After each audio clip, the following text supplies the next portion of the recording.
Em nome do Pai, do Filho e do Espírito Santo. Amém. Documento 11. 11 de outubro de 1917. Montelo e Aljustrel. Redação literária dos apontamentos dos interrogatórios do dia 11 de outubro de 1917, feitos pelo Dr. Formigão.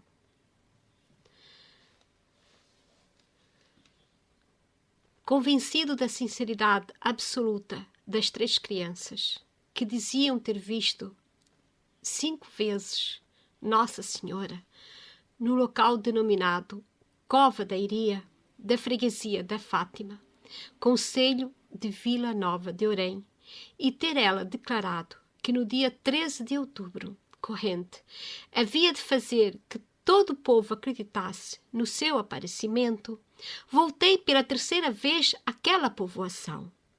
Embora receasse que as crianças fossem vítimas de uma alucinação, hipótese que, aliás, tudo me fazia repelir, ou que os acontecimentos extraordinários que ali se realizavam fossem provocados pelo espírito das trevas para fins desconhecidos, no meu espírito ia-se radicando cada vez mais a convicção de que a Fátima era o local destinado pela Rainha do Céu, padroeira de Portugal, para teatro de novos prodígios da sua bondade e misericórdia.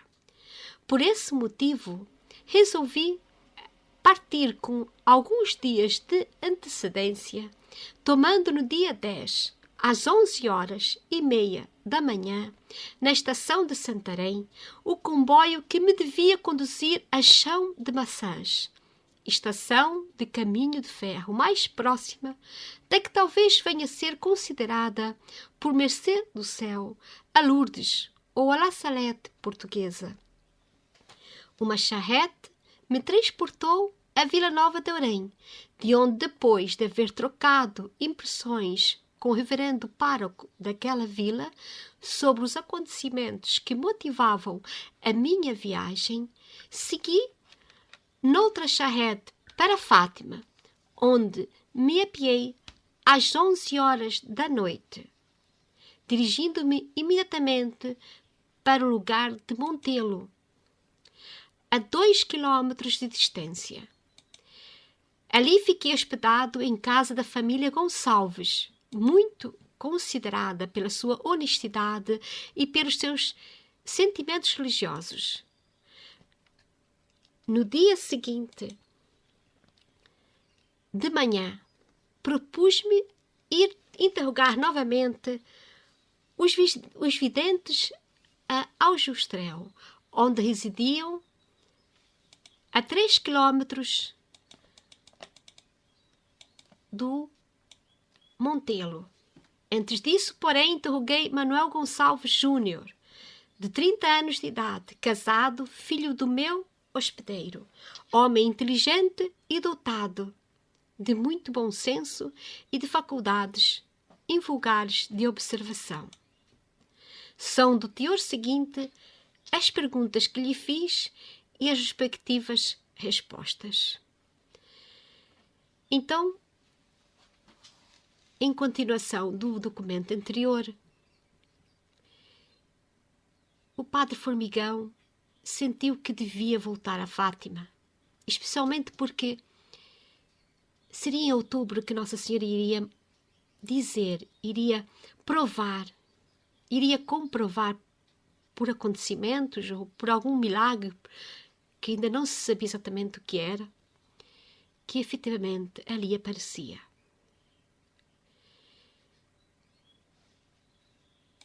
E como aqui diz, numa nota que existe aqui na primeira folha, a dizer a data da redação literária dos interrogatórios, dia 11 de outubro, não está determinada explicitamente, mas terá sido feita feita algum tempo depois do dia 13. Como o próprio autor afirma, Nossa Senhora declarou que no dia 13 de outubro corrente havia de fazer que todo o povo acreditasse no seu aparecimento, o que implica uma data dentro do mês de outubro. Então, o doutor Padre Formigão, ele sentia que devia voltar a Fátima.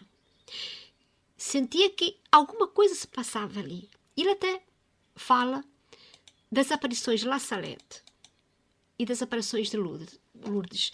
Ou seja, já havia nesses dois santuários grandes peregrinações depois do aparecimento de Nossa Senhora.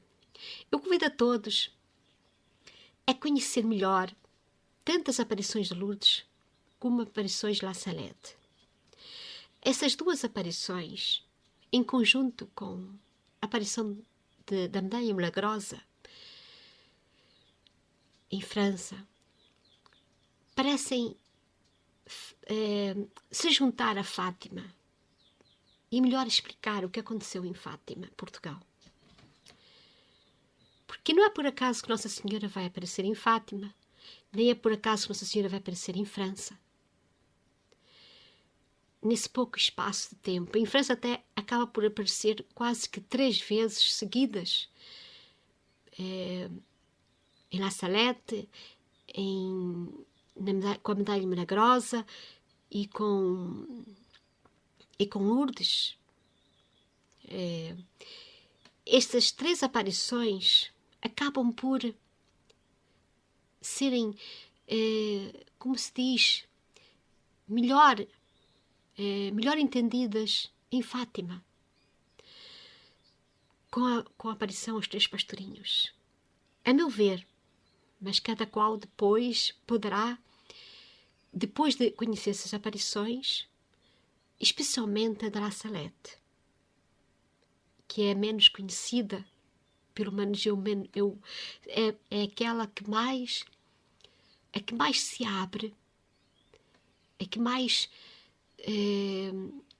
nos convoca a conhecer e entender o que está a passar hoje, atualmente, no meio daquela Igreja Católica que aparece no Vaticano. E então nós precisamos perceber também, através dos acontecimentos de Fátima, que existe aqui uma preocupação do Padre Formigão em descobrir a verdade, não apenas em confirmar tudo antes que fatos realmente o confirmem.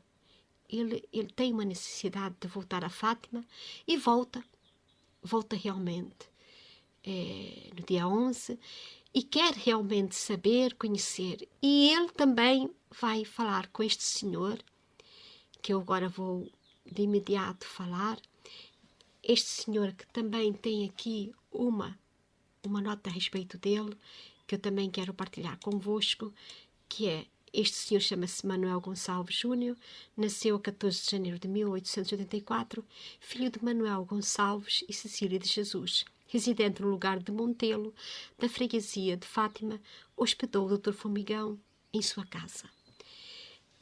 Então o Dr. Formigão também vai perguntar a este senhor acerca dos acontecimentos de Fátima. E a partir deste senhor vamos perceber o que é que as aparições de Fátima estavam a repercutir naquela sociedade, naquele grupo social, naquelas pessoas próximas aos 3 pastorinhos, que estavam muito próximas também dos acontecimentos de Fátima. E de certa forma, não só fisicamente, não só em termos de proximidade, mas também com melhor maneira de desentender, desperceber, porque acompanharam desde quase o início aqueles acontecimentos. Então vamos prosseguir aqui com o interrogatório que ele fez a este senhor, com atenção, porque vamos aqui perceber muitas coisas. São do teor seguinte as perguntas que lhe fiz e as respectivas respostas. Primeiro, os pais das crianças de Ajostrel que se dizem favorecidas com aparições de Nossa Senhora têm boa fama? São gente honrada e de bons costumes? Os pais de Francisco e da Jacinta são pessoas muito boas, profundamente religiosas e respeitadas e estimadas por todos. O pai tem a fama de ser o homem mais sério do lugar. É incapaz de enganar alguém. O pai da Lúcia embriaga-se às vezes e frequenta pouco a igreja. Não é, porém, dotado de maus sentimentos. No dia 13 de julho, alguns companheiros dele, mal intencionados, embriagaram-no no intuito de o levarem a praticar desatinos no local das aparições. Efetivamente, embora, como sempre, deixasse ir a filha àquele local, mandou retirar o povo. Ele é o proprietário da charneca onde está a carrasqueira, que serve de pedestal à aparição. O povo, vendo em estado de embriaguez, não se importou com essa intimação, e um homem empurrou, fazendo-o cair. A mãe é uma mulher honesta, religiosa e amante do trabalho. Então, nesta primeira pergunta,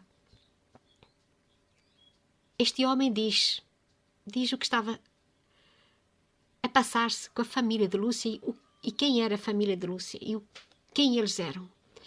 E percebe-se aqui que o pai tinha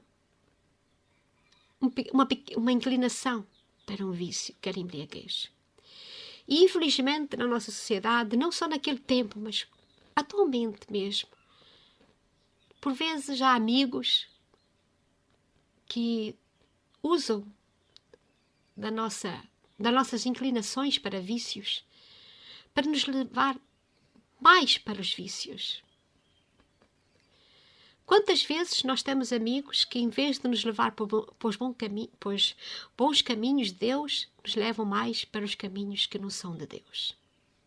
Ainda hoje, mais depressa alguém nos convida para ir ver um espetáculo musical profano do que ir à missa ou ir à confissão. Dificilmente um amigo chega perto de nós e diz: olha, por que é que tu não te confessas?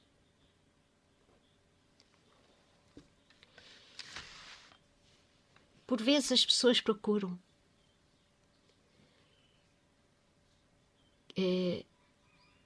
que haja soluções rápidas para os problemas. Estes amigos do pai de Lúcia achavam que ele, como era dono das terras, ilegitimamente, os pais de Lúcia perderam muito com as aparições de Fátima. Quem ler as Memórias da Irmã Lúcia 2 vai perceber que os pais de Lúcia perderam muito, porque aquelas terras que depois foram usadas pelos peregrinos acabaram por acabar com muitas plantações que eram a sobrevivência da família de Lúcia. E as pessoas que iam às aparições também não tinham esse cuidado de preservar um bocado aquelas terras para aquela gente. Mas ao mesmo tempo estavam ali preocupados em ver Nossa Senhora e esqueceram-se que aquelas terras pertenciam a alguém. E aquelas terras podiam ser usadas para alimentar uma família.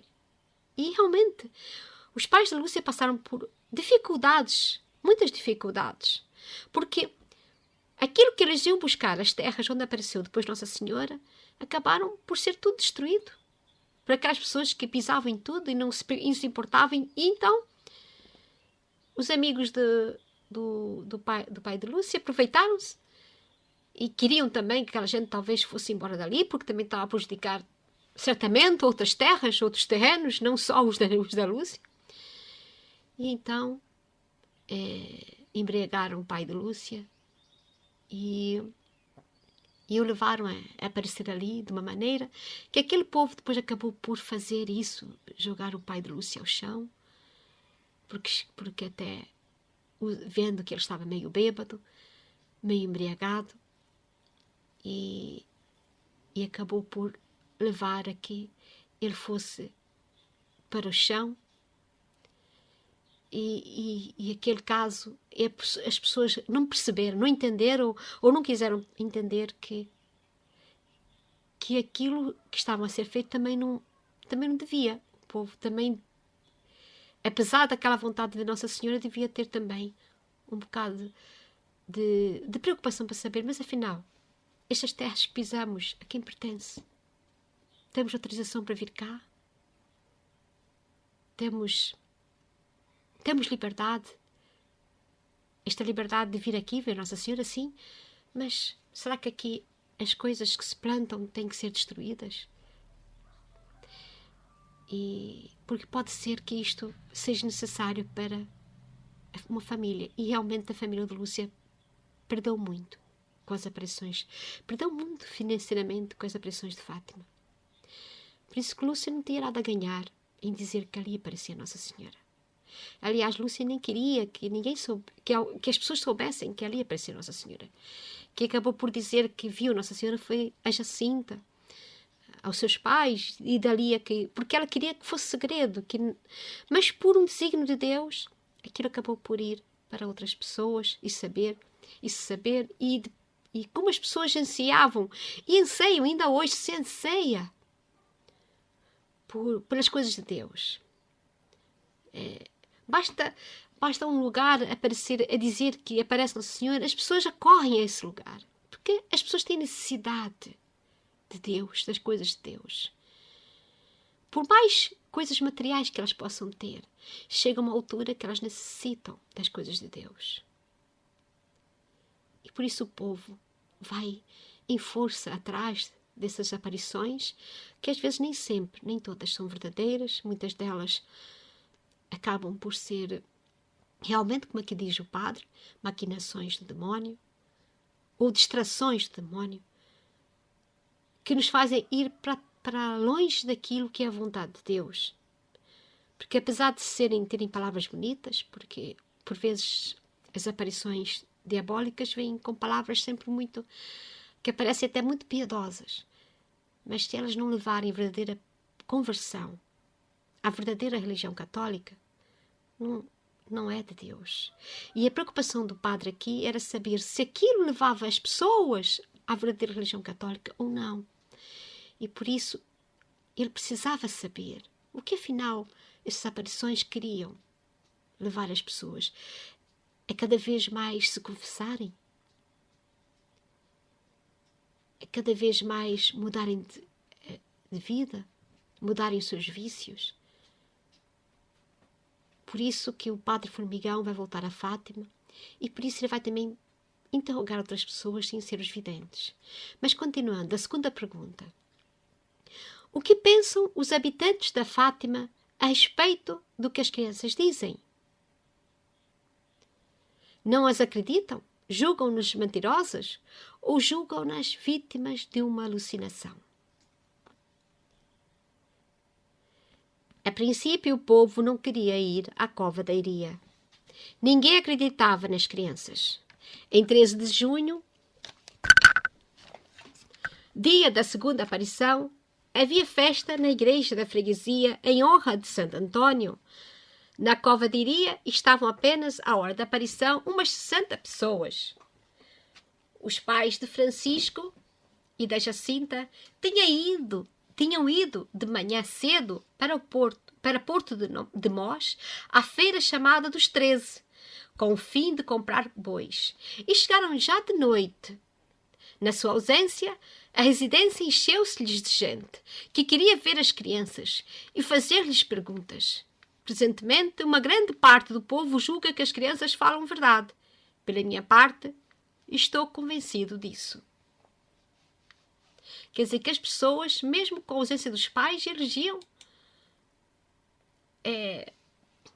iam ter com as crianças, queriam saber, e muitas estavam convictas, porque vocês vão ver que havia, apesar das pessoas não verem Nossa Senhora, havia certas coisas que as pessoas percebiam no ambiente quando aparecia Nossa Senhora, e as pessoas acabavam por pensar assim, não, isto é algo sobrenatural. Vamos continuar então com a terceira pergunta. Nos dias das aparições, tem havido sinais extraordinários? Há muitas pessoas que afirmem tê-los vistos. Tê-los visto? Vamos então ver quais são os sinais que as pessoas veem, mesmo sem ver fisicamente, sem ver Nossa Senhora. Há aqui sinais que as pessoas vão perceber no ambiente. Então ele vai responder assim: os sinais são muitos. Em agosto, quase todos os que estavam presentes viram esses sinais. Uma nuvem baixou até a carrasqueira. Em julho notou-se o mesmo. Não havia poeira no local. A nuvem empoou os ares que pareciam enevoados. Houve mais algum sinal? Vêem-se no céu, próximo do sol, umas nuvens brancas que se tornam sucessivamente vermelhas vivas, cor de sangue, cor de rosa e amarelas. O povo torna-se desta última cor. A luz do sol diminui bastante de intensidade. Sentiu-se também um rumor em julho e em agosto. Estão a ver que, com estas duas descrições do que se passava no ambiente enquanto Nossa Senhora aparecia, o povo, sem mesmo ver Nossa Senhora, como os pastorinhos viam, havia no céu, no tempo, no ambiente, algo diferente. E as pessoas o sentiam. E talvez por causa disso as pessoas iam para lá. Porque não era só, a visão não era só para os videntes. Havia qualquer coisa que, para além dos videntes, de que viam os videntes, as pessoas que lá estavam sentiam algo mais. Vamos, então, à quarta pergunta. Suspeita-se de alguém que tenha induzido as crianças a representar uma comédia? Não, nem isso é verossímil. Então, este homem diz que é impossível as crianças estarem a fazer qualquer tipo de encenação. Ainda mais que elas estavam a perder. A família delas estava a perder. Elas mesmo perderam a sua liberdade e foram presas. Se fosse mentira, qualquer criança iria dizer, não, elas permaneceram firmes. Essa firmeza só pode vir de Deus, a meu ver, no meu pensamento. Penso que a firmeza dessas crianças, das crianças, só pode vir de Deus depois de serem presas, depois de serem perseguidas, estarem sempre a ser alvejadas por montes de interrogatórios. Isto só pode, aquela firmeza delas em permanecer sempre fiéis à verdade, só pode vir de Deus. Não pode ter qualquer tipo de sentimento humano. O Senhor já tinha descaído. Mas continuando. Quinta pergunta. Tem vindo muita gente de fora ver as crianças e falar com elas? Tem vindo inúmeras pessoas de toda a parte. Elas aceitam o dinheiro que lhes queiram dar? Têm aceitado qualquer coisa, quando teimam muito com elas, mas não aceitam por vontade delas. As famílias são pobres? Vivem do seu trabalho? Têm propriedades? Não são pobres. São até abastadas. E se a família de Lúcia não o é mais, isso é devido às circunstâncias do pai se entregar com frequência à embriaguez, descurando assim o amanho das suas propriedades. Há em Fátima pessoas que tenham estado ao pé das crianças durante as aparições? Em julho estiveram ao pé delas Jacinto de Almeida Lopes, do lugar da Moreira, e Manuel de Oliveira, deste lugar de Montelo. Aqui existe uma nota, que é a nota 3, a saber dizer quem é. Nasceu em 1865, casou com Maria dos Prazeres. Depois tem aqui, do Manuel de Oliveira, nasceu em 1867, casou com Leocádia de Jesus. Quer dizer, são pessoas que comprovadamente existiram como testemunhas. Nona pergunta. O que faz a Lúcia durante o tempo da aparição? Reza o terço. Quando se dirige à senhora, fala alto. Eu próprio a ouvi em junho, porque estava próximo. Algumas pessoas afirmam que ouvem o som das respostas. Interessante isso, quer dizer, Lúcia, quando fala com Nossa Senhora, não fala baixo. Não fala de uma forma incompreensível, como se vê noutras aparições mais duvidosas. A Lúcia fala alto. Não tem medo de falar alto. Outra característica que eu acho que em Fátima faz-nos pensar. Essas crianças não têm medo do que perguntam a Nossa Senhora. E por vezes Nossa Senhora acaba por se manifestar de uma forma, como aqui diz, um som nas respostas. Quer dizer, quando a Nossa Senhora fala, parece um som estranho no ar. 10ª pergunta. O local das aparições é muito frequentado também nos outros dias por pessoas piedosas ou por curiosos? É muito frequentado, sobretudo aos domingos. A maior concorrência é à noite.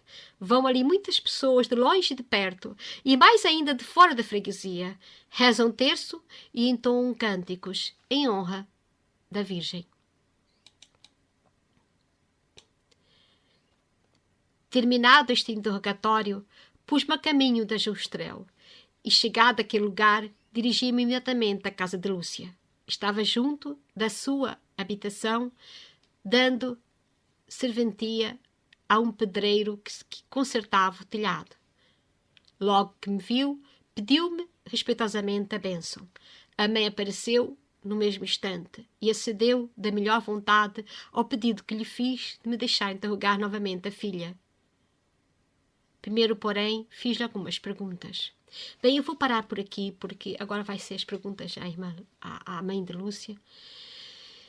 E como veem, há aqui muitas coisas que estão a acontecer na família de Lúcia, principalmente a embriaguez do pai, por vezes provocada pelos próprios amigos deles.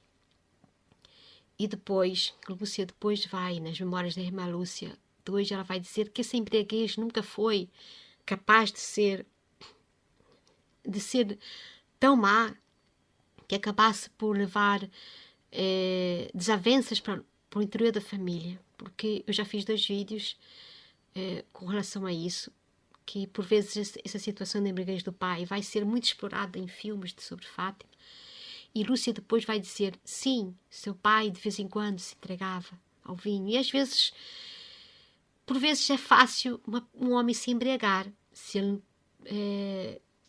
ele não for, não estiver bastante, como se diz, com o estômago cheio, é mais fácil uma pessoa se embriagar facilmente. E se os amigos souberem, e se forem amigos, como se diz, amigos que não estão interessados muito na pessoa, mas assim em usá-la como, de certa forma, como causa de... que tem pessoas, infelizmente, que acham que pessoas bêbadas são motivo de chacota, são motivo de risada. Eu acho que nunca uma pessoa bêbada, uma pessoa levada ao vinho, uma pessoa embriagada deve ser usada como motivo de riso, porque um ser humano merece a sua dignidade. E se somos amigos de uma pessoa e sabemos que ela tem uma inclinação, qualquer vício, estamos a falar de embriaguez, como podemos falar de cigarros, como podemos falar de outros tipos de vícios. Às vezes, hoje em dia, o vício maior talvez seja os telemóveis. As pessoas andam sempre ali a viver. Também isso acaba por ser um vício. A pessoa acaba por não viver a sua vida familiar porque está ali a querer ver vídeos, ver músicas, entupir a sua mente com sons e mais sons, e acaba por não olhar para o que está a acontecer na família. E talvez o pai de Lúcia, talvez pelo facto de estar a perder muito, com aquelas pessoas ali a darem cabo das coisas dele. Imagina um pai de família. Agora vocês coloquem-se no lugar do pai de Lúcia. Imagina um pai de família que tem terras e que sabe que aquelas terras dão-lhe o sustento. E de repente, de uma hora para outra, aquelas terras são invadidas por muitas pessoas que acabam por acabar com aquilo que ele plantou no mês anterior. Ele planta e depois vê que aquilo é destruído. O que é que vocês, como pai de família, um homem que tendo a seu encargo 6 filhos e a esposa para cuidar, o que é que esse homem vai pensar? A pressão que esse pai de família, o pai de Lúcia, vai ter. Porque naquele tempo era o pai, era o homem que cuidava da família, que tinha o encargo de cuidar da família. Imaginem o que este pai sentiu e sentia, com tudo a ser destruído, aquilo que era o sustento da sua família. Aqueles amigos, em vez de o embriagarem, deviam pensar assim: vamos ajudar este homem. Vamos ajudá-lo. A família dele está a ter problemas com as terras. Vamos lhe dar mantimentos para que a sua família tenha possibilidade de cuidar, de ser cuidada. Não. Há amigos que não estão muito importados. Não se importam connosco. Querem é que fazer de nós, talvez, um motivo de riso para os outros. Os verdadeiros amigos não são aqueles que enaltecem os nossos problemas, como estes amigos do pai de Lúcia. Os verdadeiros amigos, se tu queres ser um verdadeiro amigo para a pessoa que dizes que é tua amiga, então vais chegar perto dessa pessoa e vais ajudá-la a ser melhor.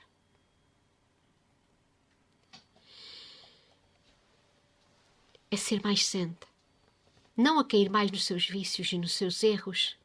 E se ela tiver dificuldade, e é isso que os amigos de Lúcia os amigos do pai da Lúcia deviam se preocupar. Não a embriagá-lo, mas a dizer: olhe, vocês agora estão a perder tanta coisa, vamos nos juntar e ajudar-te.